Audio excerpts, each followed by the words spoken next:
पहुंचने के लिए चलाते हो कि एक्सीडेंट के लिए? तो फिर एक्सीडेंट बीच में क्यों आ रहा है? सकुशल इसी प्रकार मैं तो जन्म जन्मांतर का नियम लेता हूं, आगे बीच में कोई गलत परिवार मिल गया तो मेरा विश्वास है कि तुम पशु भी बन जाओगे, और तुमने जन्मांतर तक नियम लिया है तो पशु में भी तुम्हें रात्रि भोजन का त्याग करोगे। एक आता है हमारे यहां सियार, लड़ैया, कुत्ते की जाति जैसा होता है सियार, तुम लोगों ने कम देखा होगा, सियार होता है। वो सियार रात्रि भोजन त्याग कर रहा है, गजब। जरूर उसने उस समय नियम लिया होगा कि रात्रि भोजन में जन्मांतरों में त्याग करूं, किसी कारण मायाचार्य से त्रियंच बन गया। वहां कैसे भी कुल में जन्म जाओगे तुम नियम से लोगे। और मेरा तो दावा यह है कि तुम्हारा जन्म कर्म उसी कुल में दिलाएगा जहां रात्रि भोजन होता ही नहीं होगा, क्योंकि तुमने जन्मांतर का नियम लिया। माला फेरने का नियम लिया तो ले लो नियम, जन्मांतरों तक मैं जब भी माला फेरूं तो नमोकार मंत्र की फेरूं, जन्मांतरों का। हे भगवान, जब भी मैं माला फेरूं नमोकार मंत्र का फेरूं, जन्मांतरों में अभी अगले भव में जाके तुम उस गोदी में जन्मोगे, जन्मते ही माँ तुम्हें सुनाएगी नमो अरिहंताणम नमो सिद्धाणम नमो आयर्याणम नमो वज्रायाणम नमो लोये सव शाहुणम। जन्मते ही तुम्हारे कान में शब्द गूंजेगा, क्योंकि तुमने नियम लिया था कि जन्मांतरों में भी मुझे नमोकार मंत्र की जपने को मिले। हे भगवान, ये माला में आनंद आ गया, हर जन्मांतरों तक मैं यही जपता रहूं। कर्म कर देगा, कोई बात नहीं, कर्म बहुत ईमानदार है। यदि तुम्हारा सच्चे मन से अच्छी चीजों का संकल्प है तो कर्म दिला देता है।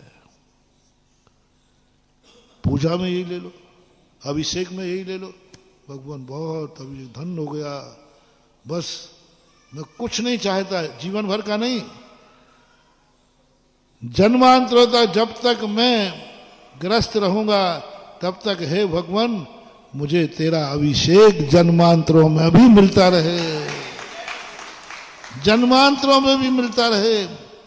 कर्म तुम्हें ऐसे कुल में पैदा किया करेगा, ऐसी देव पर्याय में पैदा करेगा जहां तुम्हारे खुद के विमान में मंदिर होगा और वहां अभिषेक करना जरूरी हो गई, नियम होगा, करना ही पड़ेगा।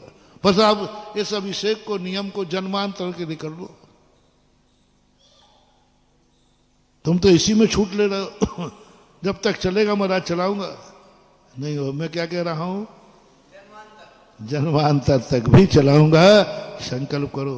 एक्सीडेंट हो जाए तो हो जाने दो, एक्सीडेंट का विचार मत करो। कल टूट गया तो तोड़ने का मन है क्या? महाराज जी कल के दिन टूट गया, तुझे तोड़ने का भाव है क्या? नहीं। तो फिर अच्छे अच्छे लोगों के नियम टूट गए। समंत भट्ट महाराज ने मुनि दीक्षा ली थी, कब तक के लिए? जन्मांतर ले। एक्सीडेंट हुआ, बीच में मुनि पर छूट गया, पर संकल्प तो नहीं था ना। नियम तोड़ना है क्या? नहीं। तो फिर विकल्प मत करो। एक्सीडेंट करना है क्या? नहीं करना, तो चलो, हो सकता है तो हो सकता है, उसका जिम्मेवारी हमारी नहीं है। हमें ना नियम तोड़ने का भाव है ना कुछ। मैं तो जन्मांतरों तक जनन भगवान तेरा अभिषेक करूंगा, बस छोड़ दो, आगे की जो होगा देखा जाएगा। जिस समय तुम ये संकल्प करोगे उसी समय तुम्हारा पुण्य अनंत गुना बढ़ जाएगा और पाप अनंत गुना घट जाएगा। जन्मांत भवान तेरे पूर्ण पीक्षतोषी ही। दान दिया है कब तक? अब बस बस बस, अब देखो महाराज जी, अब गड़बड़ मत करना, बस बस नहीं। धर्म कार्य में कभी विराम मत लगाना, बस मत बोलना, बस मत करना, बस इतना नियम बहुत है। सीमा पाप की जाती है, धर्म की नहीं। अधर्म की सीमा की जाती है, धर्म की नहीं। अधर्म की सीमा की जाती, मैं इतना ही करूंगा, इतने धर्म की कोई सीमा नहीं। अभी प्रवचन दिए थे मैंने 5-6 दिन अभी अशोकनगर में, असीम कर दो धर्म को, हर चीज को असीम कर दो, कोई सीमा नहीं है, असीम कर दो। कितना दान देना है, मेरा कोई सीमा नहीं है।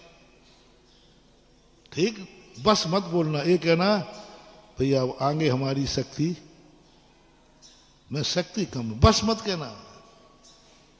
अंतर है ना दोनों में। बस कहने का अर्थ तुमने बहुत बड़ा नुकसान कर लिया, और भाई मेरे पास इतना ही था, मेरी शक्ति इतना ही है। तो जैनाचार्य ने कहा जम सक्कई तम की रही, शक्ति से ज्यादा नहीं करना, लेकिन बस मत कहना, पूर्ण विराम नहीं लगाना है, खाता खुला रखना है।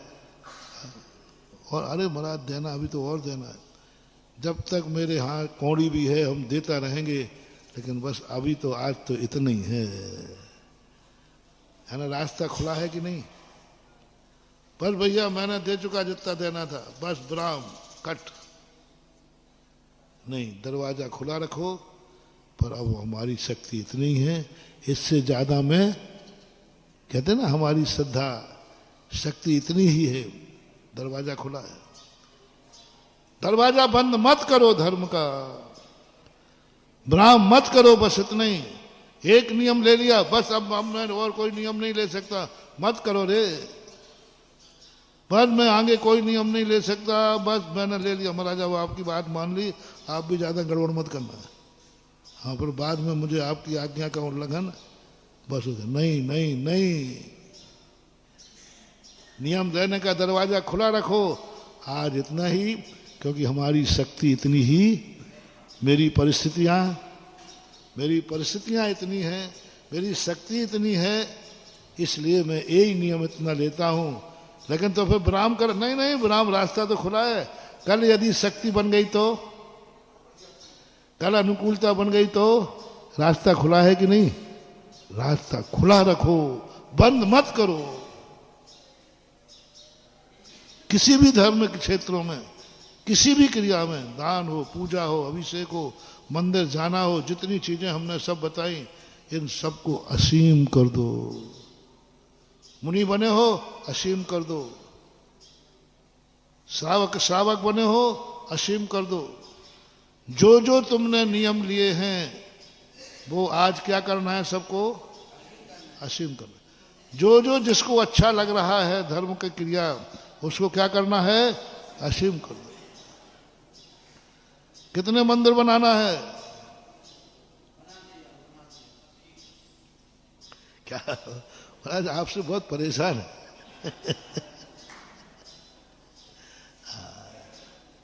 बताओ भैया, मैं सही बोलना, मैं परेशान करता हूं? अंदर से बोल दो, बोलो सबसे ज्यादा आप ही करते हो। यही तो बात है, परेशान करना यदि तुम्हें लगे, महाराज नहीं आते तो मेरा बेटा नहीं जाता, कहाँ के आ गए परेशान, पूरे जन्म के बैरी हैं तो वही तो ले गए।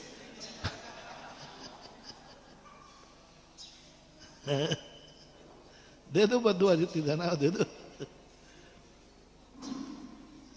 सम्यक दृष्टि का लक्षण नहीं है। सम्यक दृष्टि कहेगा, ओहो महाराज मेरे लिए आए थे, मेरे बेटे के लिए आए थे। कल कहा था ना हमने आचार्य श्री के संबंध में कि आचार्य श्री को आचार्य पद मिला, वो हमारे पुण्य से मिला, हम 350 के भाग्य से मिला। हम लोगों के भाग्य थे कि वो आचार्य बने, हम लोगों के भाग्य थे। ये भाव आ जाए, जब तुम्हें दान देने का मंदिर का भाव आए, ओहो मालूम गोसलपुर महाराज क्यों आए? हमारे भाग्य से, हमने पुण्य किया था सो महाराज आए। ओहो धन्य हो गया, मेरा इतना भाग्य है।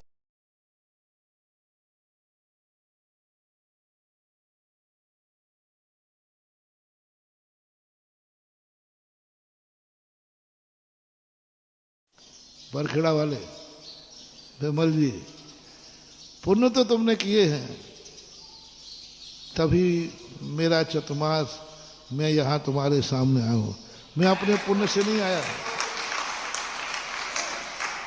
अशोकनगर का चतुर्मास और थूबन जी पर आना मेरे पुण्य से नहीं हुआ है, उन भक्तों के पुण्य से हुआ है जिन्होंने शिलान्यास किया है, उनका पुण्य।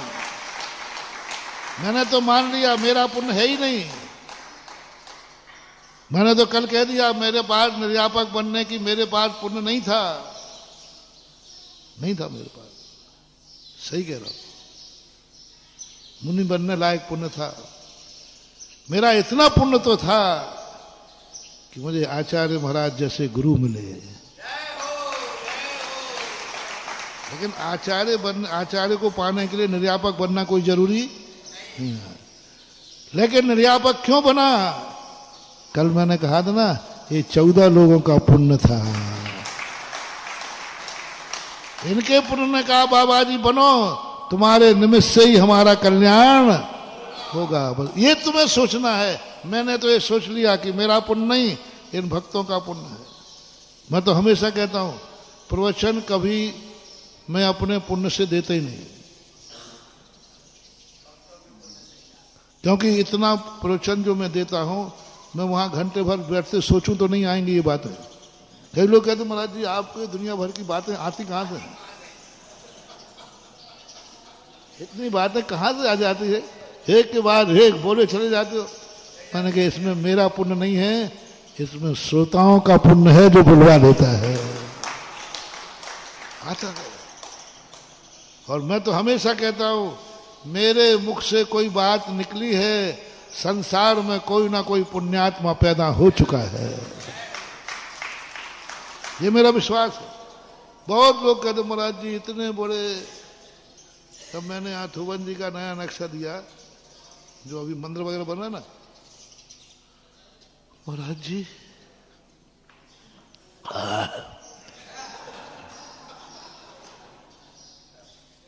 एक अरब की योजना रख दी महाराज जी। अशोकनगर में, अशोकनगर वाले महाराज जी देखो कहीं आपकी बातें झूठी नहीं निकल जाए। और मेरा विश्वास है कि मैं अपने पुण्य से बोलता ही नहीं हूं, कोई ना कोई का पुण्य बुलवाता है मेरे से। प्रवचन में जरूर मेरे को श्रेय आता है। लोगों के भूत आते हैं, हमें भक्त आते हैं। दुनिया के सिरे भूत आते हैं, उनको झाड़ा जाता है, हमारे सिरे भक्त का पुण्य आता है, जो झाड़ने की जरूरत नहीं। और मैंने कहा कि मेरे मन में ये भाव क्यों आया। नारेली में एक दिन खड़ा था तो मेरे दीवार में पहाड़ पे देख रहा था तो मुझे 72 जिनालय दिखे। तो मैंने कहा कि ये कहीं शेख चिल्ली की कथा तो नहीं, मेरे लिए 72 जिनालय क्यों दिखे? दिखे हैं तो जरूर कोई ना कोई बात है इसमें।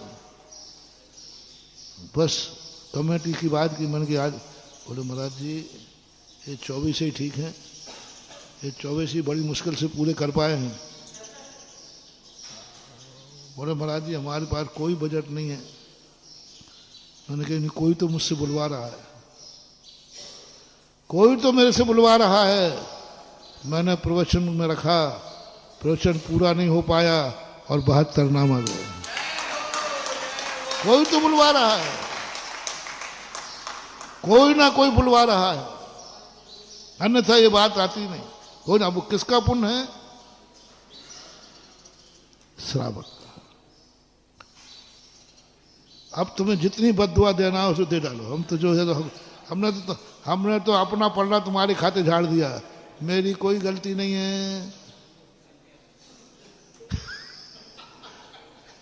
वो एक कभी कभी सम्मेलन कर रहा था तो थोड़ा सा लोग बोर हो रहे थे, कुछ गलत पढ़ रहा था, कुछ कहीं इसमें अच्छा नहीं लग रहा था। तो एक व्यक्ति डंडा लेके उठा तो बोले भैया डंडा लेके क्यों आ रहे हो? बोले आपको कोई विकल्प नहीं, करो आप तो कविता करो, मैं तो उसको ढूंढ रहा हूं जिसने आपको बुलाया है। इसलिए भैया सबसे मेरा कहना है, कभी मेरी बात बुरी लगे मेरी बात भार लगे तो मेरी कोई गलती नहीं, तुम उसको भूलो जिसके पुण्य से मेरे मुंह से निकल रहा है।